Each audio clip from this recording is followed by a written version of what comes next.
सर्वांना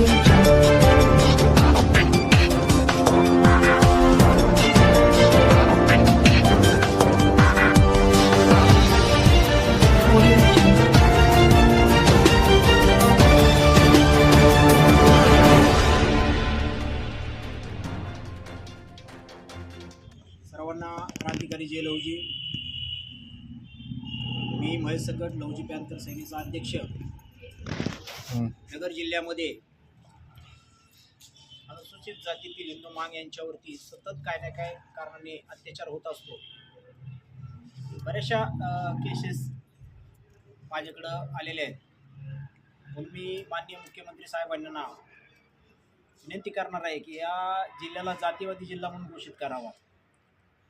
अशीच एक घटना घडलेली आहे जावळा गावातील जामखेड तालुका या ठिकाणी रयत शिक्षण संस्थेच्या शिक्षिकेकडून एका छोट्याशा मुलीला मारहाण झालेली आहे। त्या मारहाणीच्या अनुषंगाने त्यांची तक्रार जामखेड पोलीस स्टेशननी घेतली नसल्यामुळं ते पीडित माझ्याकडे आले। त्या पीडितांना घेऊन मी माझ्या संघटनेच्या लेटरपॅडवरती अहिल्यानगर येथील अधीक्षक कार्यालय येथे पोलीस अधीक्षक कार्यालय येथे तक्रार दिली। त्या तक्रारीच्या अनुषंगाने ते पत्र जामखेड पोलीस स्टेशनला इथं चौकशीसाठी गेलं, तक्रार गुन्हा दाखल करणार म्हणून पत्र गेलं। परंतु राजकारण्याच्या दबावापोटी त्या अधिकाऱ्यांनी, जामखेडच्या पोलीस स्टेशनच्या अधिकाऱ्यांनी कुठल्याही प्रकारची तक्रार नोंदवून न घेतल्यामुळं त्या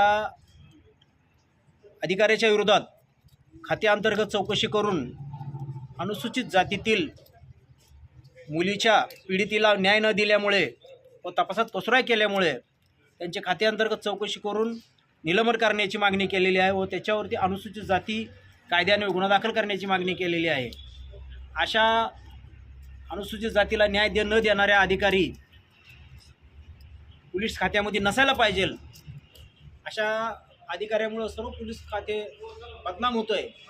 याचा विचार वरिष्ठ पातळीवर करण्यात यावा अशी मागणी करून त्याचा तपास विभागीय आयुक्त कार्यालय ते कर्जत येथे आज रोजी चालू असून आज साहेबांनी आम्हाला आश्वासन दिले की योग्य तो पीडितेला न्याय देऊ। सर्वांना जय लवजी, धन्यवाद।